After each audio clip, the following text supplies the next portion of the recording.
오늘 우리에게 주시는 말씀은 창세기에서 보겠습니다. 창세기 28장 13절부터 17절까지의 말씀입니다. 창세기 28장 13절부터 17절까지의 말씀입니다. 자, 우리 오늘은 세 번역으로 읽도록 하겠습니다. 우리 같이 한번 뜻을 생각하며 같이 한번 읽습니다. 시작.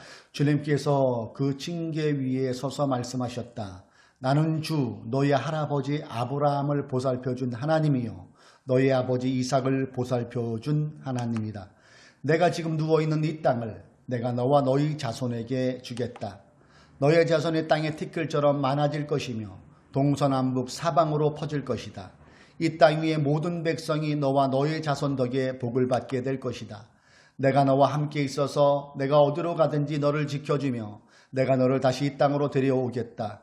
내가 너에게 약속한 것을 다 이루기까지 내가 너를 떠나지 않겠다. 야곱은 잠에서 깨어서 혼자 생각하였다. 주님께서 분명히 이곳에 계시는데도 내가 미처 그것을 몰랐구나. 그는 두려워하면서 중얼거렸다. 이 얼마나 두려운 곳인가. 이곳은 다름 아닌 하나님의 집이다. 여기가 바로 하늘로 들어가는 문이다. 아멘. 내가 너를 떠나지 않겠다. 이러한 제목으로 본문을 근거로 하여 소리 말씀을 나누고자 합니다.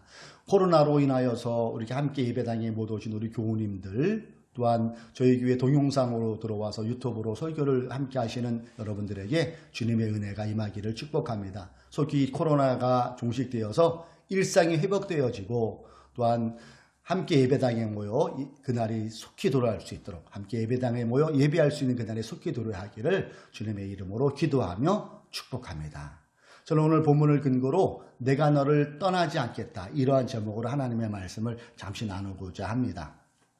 일전에 저와 함께 근무하셨던 분 중에 황 소장님이라는 분이 계세요. 이분은 원래 주유소를 운영하시는 분인데 주유소 운영이 여의치 않아서 부도가 나고 말았어요.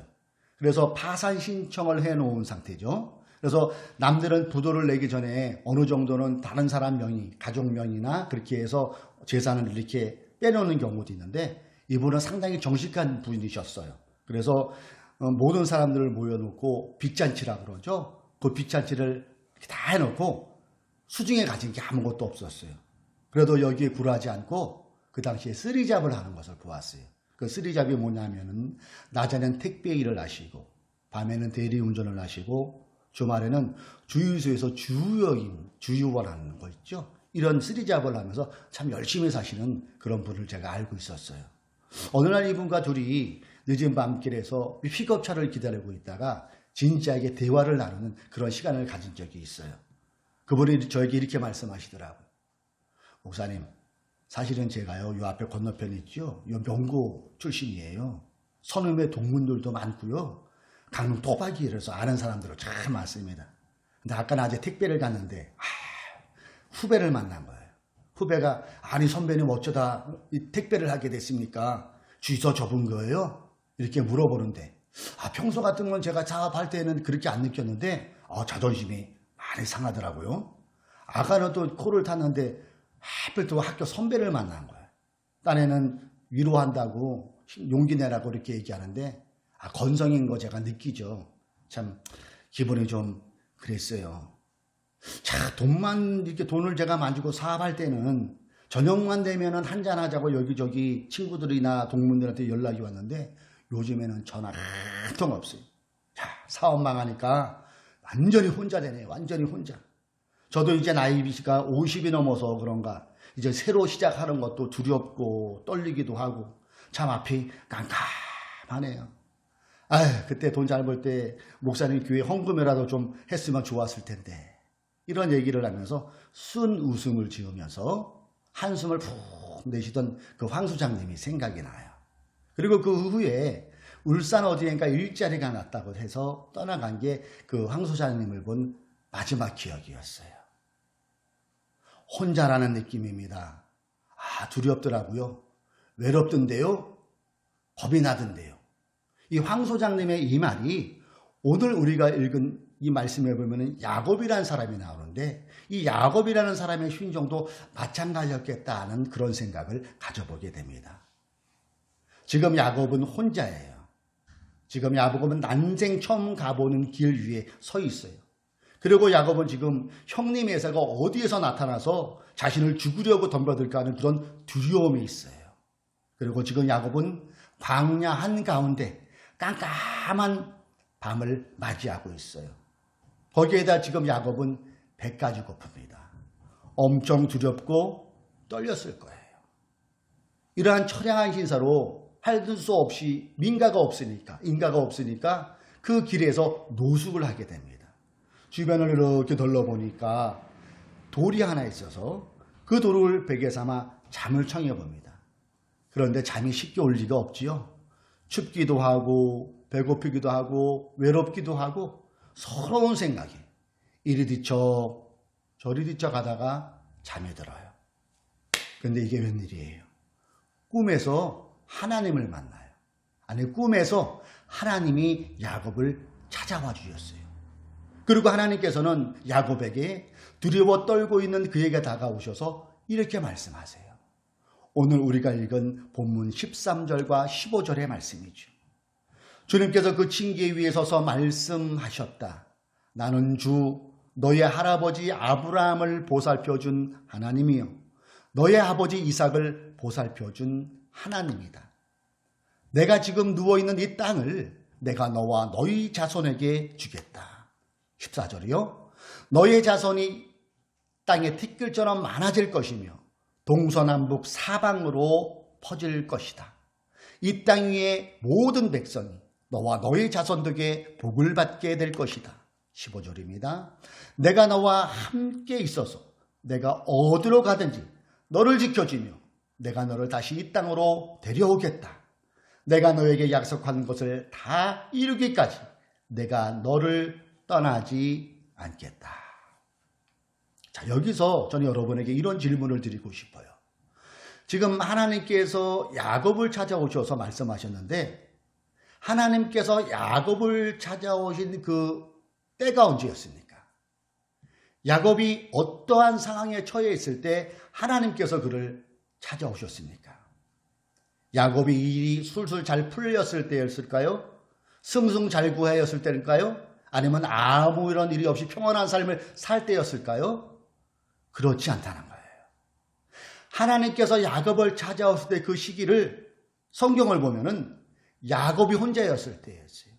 처음 가보는 길에 서 있었을 때, 이러지도 못하고 저이러지도 못하는 그런 상황이 있을 때, 형님 에서가 언제 갑자기 확 나타나서 자신을 죽이려고 덤벼들까 하는 두려움에 쌓인 그때에, 깜깜한 한밤중에 더구나 배까지 고플 때에 하나님은 야곱을 찾아오셨어요. 즉 야곱이 자신의 인생에 있어서 가장 어려울 때, 가장 힘들 때, 바로 그때 하나님은 야곱을 찾아와 주셨습니다. 사랑하는 교우 여러분, 이 대목에서 우리가 한번 생각해 보자고요. 야곱은 하나님을 믿었습니다. 우리도 하나님을 지금 믿습니다. 동의하십니까? 아멘. 그렇다면 하나님을 믿었던 야곱이 광야에 서 있을 때 찾아와 주신 하나님께서 야곱처럼 우리도 하나님을 믿는 우리가 지금 나름대로 이 광야 한복판에 서 있다면 하나님께서 저와 여러분을 찾아와 주실 것 같습니까? 아니면 안 찾아와 주실 것 같습니까? 그렇죠? 당연히 우리 하나님은 야곱을 찾아오신 그 하나님께서 저와 여러분을 찾아와 주신다는 것입니다. 질병이라는 깜깜함, 취업이라는 깜깜함, 물질이라는 깜깜함, 그 어떤 깜깜함에 내가 서 있을 때, 광야 한복판에 내가 서 있을 때, 두려움에 차 있을 때 하나님은 저와 여러분을 찾아와 주십니다. 왜요? 우리는 예수 그리스도의 보혈의 공로로 구원받은 하나님의 소중한 자녀가 저와 여러분이기 때문에 그렇습니다. 야곱은 이렇게 두려움과 무거운 마음, 지친 몸을 돌베개 하나에 의지한 채 잠을 자다가 하나님을 만나는 놀라운 체험을 하게 돼요. 그리고 다음날 야곱이 잠이 깨지요. 그리고 이렇게 고백합니다. 그의 고백이 본문 16절이에요. 야곱은 잠에서 깨어서 혼자 생각하였다. 주님께서 분명히 이곳에 계시는데도 내가 미처 그것을 못났구나. 자, 하반절의 말씀에 한번 주목해 보세요. 주님께서 분명히 이곳에 계시는데도, 이곳이 어디예요? 광야입니다. 두려움의 자리예요. 외로움의 자리예요. 어떻게 할지도 모르는, 한치 앞을 못하는 그 깜깜함의 그 자리예요. 그곳에 하나님이 계셨다는 것을 야곱이 고백합니다. 그러면서 뭐라고 얘기합니까? 내가 미처 그것을 몰랐구나. 바라기는 이 야곱의 고백이 저와 여러분의 고백이 되시기를 주님의 이름으로 축복합니다. 예수를 구세주로 믿는 우리들은 이 고백처럼 눈에 안 보일 뿐이에요.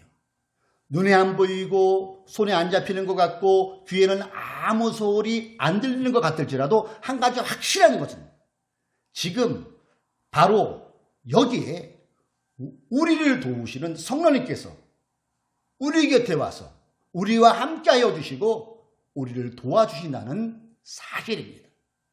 이렇게 좋으신 하나님은 과거에도 계셨고 현재에도 계셨고 미래에도 계신 현재와 미래의 진행령이 하나님이시라는 사실입니다. 우리 좋으신 하나님은 우리를 찾아오셨다가 바로 떠나는 그런 분이 아니세요. 성령으로 오셔서 우리 안에 내주하셔서 영원히 우리와 함께 해주시는 참으로 좋으신 하나님이시라는 것이지요. 우리는 가는 뉴스를 보면은 부모가 자식을 버렸다는 뉴스를 볼 때도 있고 자녀가 부모를 버렸다는, 학대한다는 그런 소식을 접할 때도 있어요. 아니면 일부 유명 연예인들이 서로 뜨겁게 사랑해서 아주 왁자지껄하게 요란스럽게 결혼을 했지만 몇 년이 못 가서 남으로 헤어지면서 서로를 헐뜯는 그런 안타까운 모습도 보게 됩니다. 떠나간다는 거예요. 버려진다는 거예요. 그러나 우리 하나님은 예수 그리스도를 나의 주님으로 고백하는 그 사람 속에 성령으로 찾아오셔서 내가 기쁠 때도 슬플 때도 잘 나갈 때도 못 나갈 때도 언제나 나와 함께 해주신다는 것을 성경은 일목요연하게 우리에게 말씀해주고 있다는 사실이죠. 그 대표적으로 우리 주님께서 승천하시기 전에 제자들과 그 예수를 따르는 그 무리들에게 이렇게 말씀하시잖아요. 마태복음 28장 20절 말씀입니다. 보아라, 내가 세상 끝날까지 항상 너희와 함께 있을 것이다. 이것은 주님의 약속입니다. 예, 세상 끝날까지가 언제 계속돼서 막힘없이 떠남없이 우리와 함께 하신다는 그 주님의 약속이라는 것이죠. 저는 개인적으로 힘들고 어렵고 외로워지는 그때는 의도적으로 다음에 여러분에게 소개하는 이 예화를 생각하면서 용기를 얻어요. 제가 이 예화를 처음 들었을 때가 전도사 시절에 조영기 목사님의 설교를 들으면서 이 예화를 들었을 때 얼마나 감동을 받았나 모르겠어요. 어느 한 사람이 꿈을 꾸었대죠. 어느 한 사람이. 근데 그 꿈속에서 그런 주님과 함께 해변가를 이렇게 쫙 산책하고 있었대요. 근데 모래사장이 쫙 펼쳐지는데 그 모래사장 속에 자기가 걸어온 그 여정들이 영화처럼 쫙 펼쳐지더래요. 그러면서 그 모래 위에 발자국이 보이는데 발자국이 한 줄, 두 줄이 이렇게 나 있더래요. 가만 보니까 한 줄은 본인이 걸어온 발자국, 또 한 줄은 옆에서 주님이 걸어온 발자국. 그러면서 역시 주님은 나와 함께 하셨구나. 그렇게 감사의 마음으로 그 발자국을 쭉 보는데 어느 순간에 자꾸 그 두 줄의 발자국이 한 줄로 되는 경우가 있던 거예요. 자세히 살펴보니까 내가 정말로 힘들 때, 내가 외로울 때, 내가 고통받을 때, 내가 정말로 살 의욕이 떨어질 때 그때 한 줄의 발자국만 있었다는 거예요. 순간 섭섭한 마음이 든 거예요. 그러면서 예수님께 항의해요. 예수님께서 말씀하셨잖아요. 끝까지 세상 끝날까지 나와 함께 하신다고 말씀하셨잖아요. 근데 내가 가장 힘들 때, 어려울 때, 고통받을 때, 외로울 때 주님은 어디 계셨습니까? 이렇게 항의를 했대요. 그랬더니 주님께서 그 사람의 손을 꼭 붙잡으면서 이렇게 말씀하시더래요. 사랑하는 나의 자녀야, 나는 결코 너를 떠나지 않았어. 내가 힘들고 고통스러울 때마다 발자국이 한 줄이 있었던 그 이유는 바로 그때마다 내가 너를 업고 벌었기 때문이란다. 그렇습니다. 우리의 삶이 어려울 때가 있어요. 야곱처럼 광야에 서 있을 때가 있어요. 우리의 삶이 삶의 의욕이 뚝 떨어져서 왜 사는가 몰라가는 그 의미조차도 모를 그럴 때가 있어요. 그러나 여러분 기억하십시오.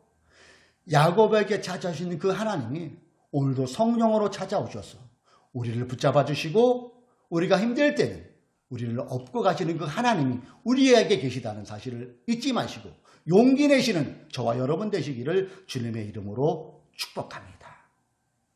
요즘 코로나 여파가 계속해서 기승을 부리고 있어요.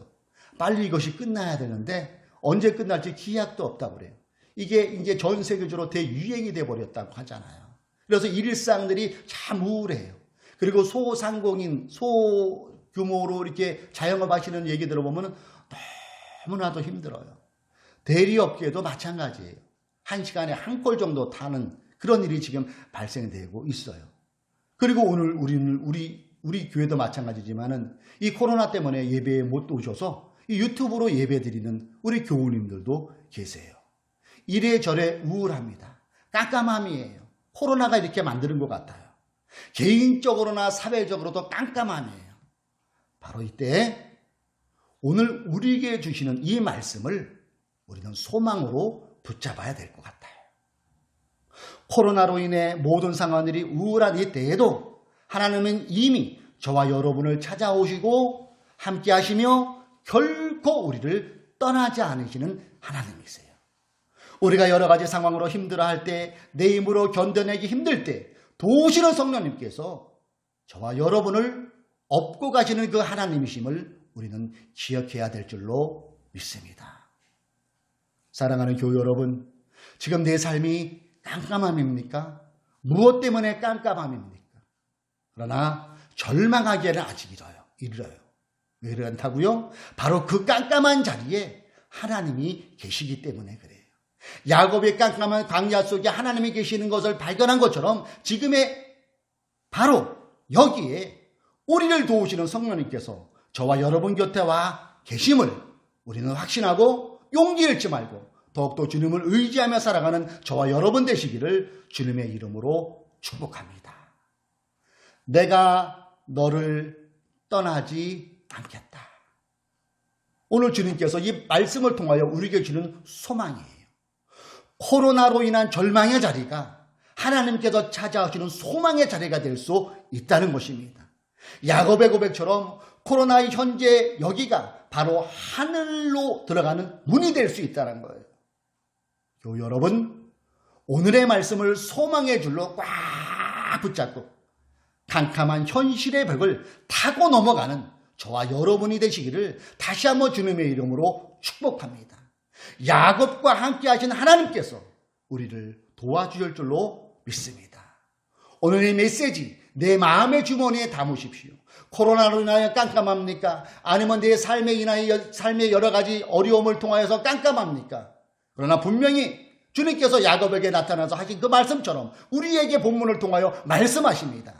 내가 너를 떠나지 않겠다. 이 약속의 말씀을 부여잡고 지금의 어려움을, 지금의 광야를 믿음으로 잘 이겨내므로 하나님의 살아계심을 증거하는 저와 여러분 되시기를 주님의 이름으로 축복합니다.